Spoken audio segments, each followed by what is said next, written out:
അനുനയ ശ്രമങ്ങൾക്ക് വഴങ്ങാതെ കെ സുധാകരനെ അനുനയിപ്പിക്കാൻ ശ്രമങ്ങൾ തുടരുകയാണെന്ന് KPCC അധ്യക്ഷൻ സണ്ണി ജോസഫ് പ്രതികരിച്ചു. അതൊന്ന് കേൾക്കാം.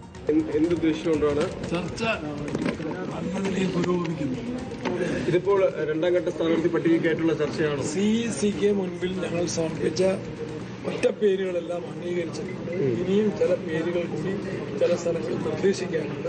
അതിനുള്ള ചർച്ചകൾ തുടരുകയാണ്. ഈ കെ സുധാകരനെ അനുനയിപ്പിക്കാൻ കഴിഞ്ഞിട്ടുണ്ടോ? അതിലെന്താണ് KPCC നേതൃത്വത്തിന് പങ്കുവയ്ക്കാനുള്ളത്? അതിലെന്തെങ്കിലും ശ്രമങ്ങൾ തുടരുകയാണ്. അതായത് ഇതുവരെ അനുനയിപ്പിക്കാൻ കഴിഞ്ഞിട്ടില്ല. ശ്രമങ്ങൾ തുടരുകയാണ്. ഇന്ന് പൂർണ്ണ പട്ടിക തയ്യാറാവും. ഇന്ന് തന്നെ പട്ടികയുടെ ഇതാണ് KPCC അധ്യക്ഷന്റെ പ്രതികരണം. നമ്മൾ കേട്ടുകഴിഞ്ഞു. നോബിൾ മാരിക്കാരൻ ചേരുന്നു. നോബിൾ, കെ സുധാകരനെ അനുനയിപ്പിക്കാൻ ശ്രമം തുടങ്ങിയിട്ട് ഇതിപ്പോ ദിവസങ്ങളാകുന്നു. ഇപ്പോഴും അത് തുടർന്നുകൊണ്ടിരിക്കുന്നു അല്ലേ?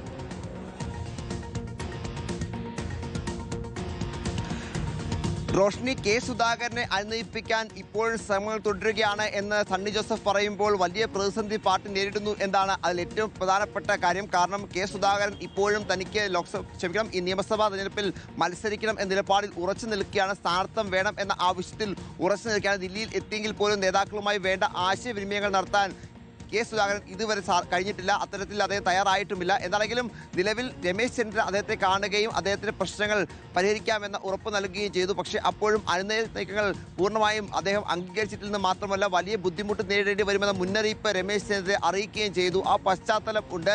എന്താണെങ്കിലും സണ്ണി ജോസഫിനാണ് ഏറ്റവും അധികം വെല്ലുവിളി ഇപ്പോൾ ഈ പ്രശ്നം ഉണ്ടാക്കിയിരിക്കുന്നത്. കാരണം അദ്ദേഹത്തിന്റെ സ്വന്തം ജില്ലയായ കണ്ണൂരാണ്. അതുമാത്രമല്ല പേരാവൂരിൽ സണ്ണി ജോസഫിന്റെ വിജയത്തെ അടക്കം സ്വാധീനിക്കാൻ ഈ വിഷയത്തിന് കഴിയുമോ എന്നടക്കമുള്ള വലിയ ആശങ്ക അദ്ദേഹത്തിന് ഉണ്ട്. കാരണം കെ സുധാകരന്റെ അനുയായികൾ ഇതിനോടൊപ്പം തന്നെ വലിയ പ്രതിഷേധത്തിലാണ് ഉള്ളത്. സണ്ണി ജോസഫിന് എതിരെ ഒരു വിമർശനം ഉയർന്നു കഴിഞ്ഞാൽ അത് തിരഞ്ഞെടുപ്പിൽ പ്രത്യേകിച്ച് KK ശൈലജയാണ് ഇപ്പോൾ അവിടുത്തെ സ്ഥാനാർത്ഥി. സ്വാഭാവികമായും പാർട്ടിക്കകത്ത് ഒരു പ്രതിസന്ധി ഉണ്ടായിക്കഴിഞ്ഞാൽ അത് ഏറ്റവും അധികം ബാധിക്കുക ഒരുപക്ഷെ സണ്ണി ജോസഫിനെ ആയിരിക്കും. ഇരിക്കൂർ ഒഴികെയുള്ള കണ്ണൂരിലെ എല്ലാ മണ്ഡലങ്ങളിലും വലിയ പ്രതിസന്ധിയിലേക്ക് ഇത് പോകാനുള്ള സാധ്യതയും ഈ ഘട്ടത്തിൽ ഉണ്ട്. എന്താണെങ്കിലും ആ സാഹചര്യം മുന്നിൽ കണ്ടുകൊണ്ടാണ് കെ സുധാകരനെ അനുനയിപ്പിക്കാനുള്ള ശ്രമങ്ങൾ ഇപ്പോഴും നേതൃത്വം തുടരുന്നത്. പക്ഷേ എന്ത് പറഞ്ഞ് അനുനയിപ്പിക്കും എന്നത് പ്രധാനപ്പെട്ട ചോദ്യമാണ്. മത്സരിക്കും എന്ന നിലപാടിൽ ഉറച്ചു നിൽക്കുകയാണ്. ആവർത്തിച്ച് ഉറച്ചു നിൽക്കുകയാണ് കെ സുധാകരൻ. ആ പശ്ചാത്തലം ഉണ്ട്. രമേശ് ചെന്നിത്തലയുമായി മാത്രമാണ് ഇപ്പോൾ വേണ്ട രീതിയിൽ ആശയവിനിമയങ്ങൾ അടക്കം കെ സുധാകരൻ നടത്തുകയും ചെയ്യുന്നുള്ളൂ. രമേശ് ചെന്നിത്തലയെ സംസാരിക്കുമ്പോഴും അദ്ദേഹം മത്സരിക്കണം നിലപാട് ആവർത്തിക്കുന്നു. ഇനിയിപ്പോൾ അദ്ദേഹത്തെ പിന്തിരിപ്പിക്കാൻ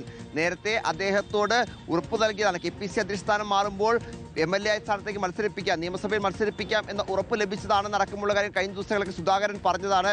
എന്താണെങ്കിലും അദ്ദേഹം ഇപ്പോഴും വഴങ്ങുന്നില്ല. അത് നേതൃത്വത്തിന് വലിയ തിരിച്ചടിയാകുന്നുണ്ട്. MP-മാർ മത്സരിക്കേണ്ടതില്ല തീരുമാനത്തിൽ നിന്ന് പുറകോട്ട് പോകേണ്ടി വരുമോ കോൺഗ്രസിന്, ഹൈക്കമാൻഡിന് എന്താണ് ഏറ്റവും പ്രധാനപ്പെട്ട ചോദ്യം. അങ്ങനെ പുറകോട്ട് പോകേണ്ടി വന്നു കഴിഞ്ഞാൽ പ്രതിസന്ധി കൂടുതൽ രൂക്ഷമാകും. നിലവിൽ കെ സുധാകരൻ മാത്രമാണ് വലിയ വെല്ലുവിളി ഉയർത്തി രംഗത്തുള്ളത്. ഇനിയിപ്പോൾ അടൂർ പ്രകാശ്, MK രാഘവൻ അടക്കമുള്ള MP-മാരും സമാനമായ നിലപാട് കടുപ്പിക്കുന്ന സാഹചര്യം ഉണ്ടാകും. അങ്ങനെയാണെങ്കിൽ കെ സുധാകരന് ഇളവ് നൽകിയാൽ എന്താണെങ്കിലും നേതൃത്വം തൃശങ്കുവിലാണ് എന്ന് തന്നെ പറയാം. ഇനിയിപ്പോൾ എത്രയും വേഗം ഒരു സമവായം ഉണ്ടാക്കാനുള്ള നീക്കമാണ്. അതിന്റെ ഭാഗമായി തന്നെ രാഹുൽ ഗാന്ധിയും മല്ലികാർജ്ജുൻ ഖാർഗെയും നേരിട്ട് ഇടപെട്ട് സംസാരിക്കേണ്ടി വരും. ആ ചർച്ചയിൽ മാത്രമായിരിക്കും ഇതിലൊരു തീരുമാനം ഉണ്ടാകുകയുള്ളൂ. നിലവിൽ കെ സുധാകരൻ ഇടഞ്ഞു തന്നെ നിൽക്കുന്നു. മത്സരിക്കണമെന്ന നിലപാട് ആവർത്തിച്ച് വ്യക്തമാക്കുന്നു. അതല്ലെങ്കിൽ വലിയ ബുദ്ധിമുട്ട് നേരിടേണ്ടി വരുന്ന മുന്നറിയിപ്പും നേതാക്കൾക്ക് നൽകുന്നു.